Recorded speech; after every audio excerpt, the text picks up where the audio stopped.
भगवान शिव के इस मंदिर में यहाँ बैठे हुए हैं। दोस्तों के चरणों में प्रणाम है। आज जो है सावन के पावन अवसर पर आज प्रोफेसर रामेश्वर मंडल सर बड़े के सौभाग्य की बात है, आज सोमवार है, भगवान शिव का आज लोग जलार्पण भी कर रहे हैं और शिव का मंदिर भी है। तो हजारों साल से हमारे धर्म शास्त्र में, वेद में, उपनिषद में, पुराण में, महाभारत में, रामायण में, रामचरितमानस में कहा गया कि वही परमात्मा जिसको हम शिव कहते हैं, महादेव कहते हैं, महेश्वर कहते हैं, उसी को कहा गया है कि वो जगत का गुरु है। जगत गुरु का माने कि धरती का कोई भी आदमी, चाहे किसी जात का हो, किसी धर्म का हो, पढ़ा लिखा हो, अनपढ़ हो, मांस मछली खाने वाला हो या दूध भात खाने वाला, आदमी के शरीर में है तो उसको ये पैदाइशी हक है कि महादेव को अपना गुरु बना सकता है। गुरु की जरूरत केवल मानव शरीर में है, जानवर को गुरु की जरूरत नहीं है।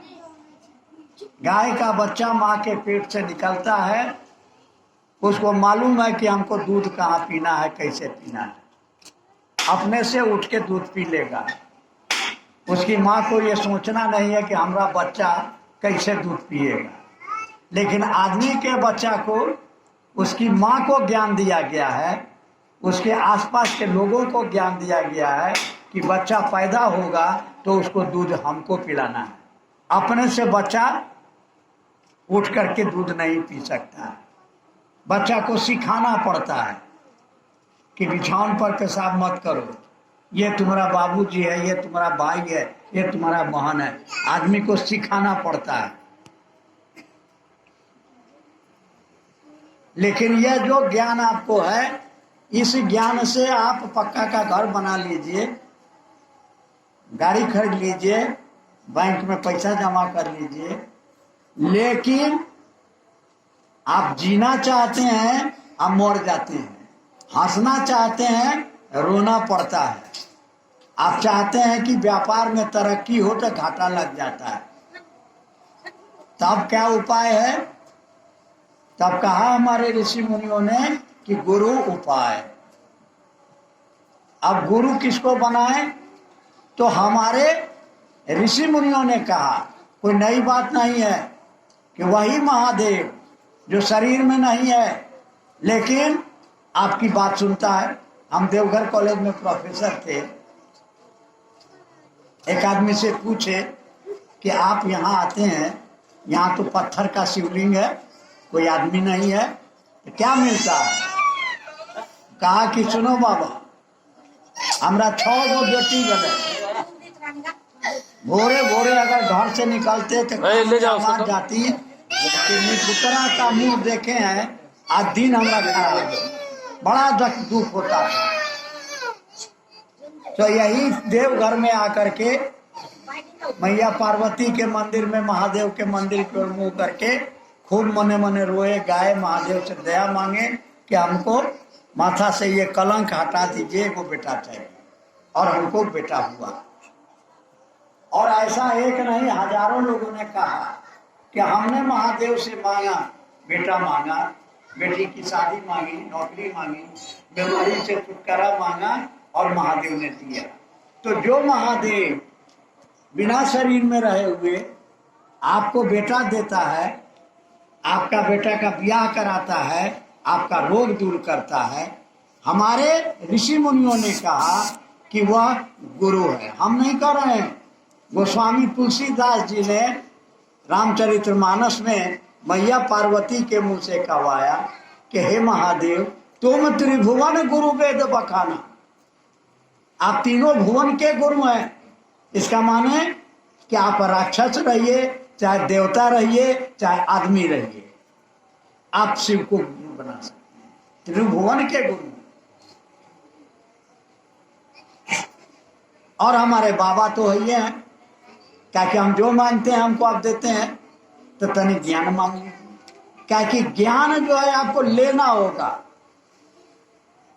खाना हम आपको दे देंगे, कपड़ा दे देंगे, लेकिन ज्ञान, वो ज्ञान तो आपको सीखना पड़ेगा, और सीखने के लिए आपको उस गुरु के पास जाना होगा।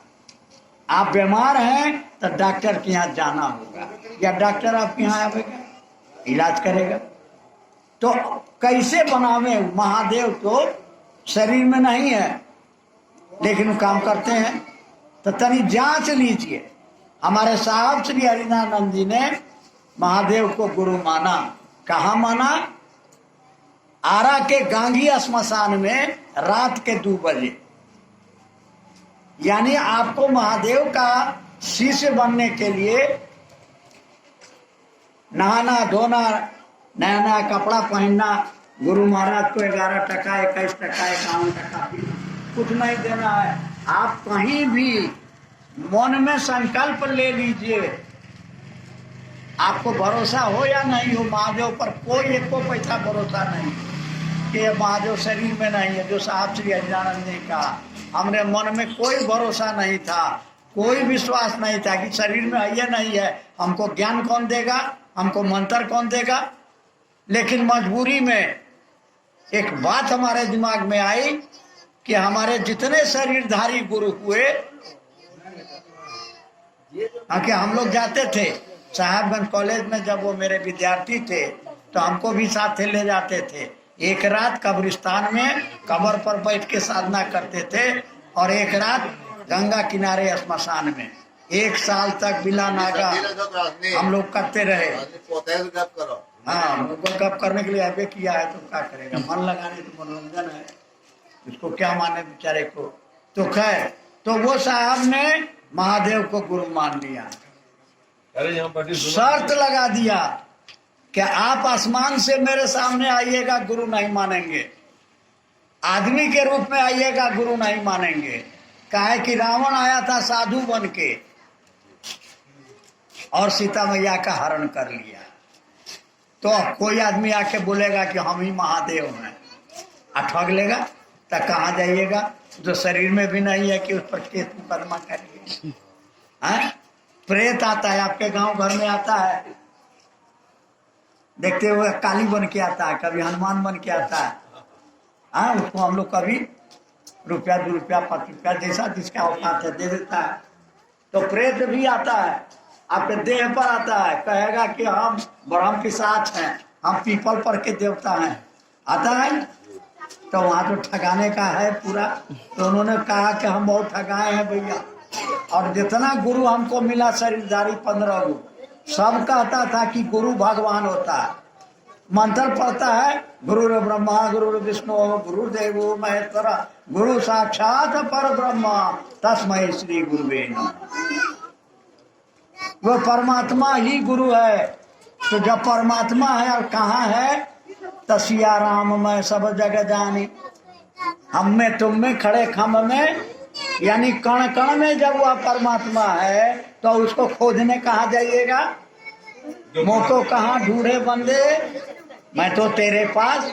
तो आप जहाँ हैं वहीं से मन में संकल्प कर लीजिए, आज से महादेव आप मेरे गुरु, हम आपके चेला।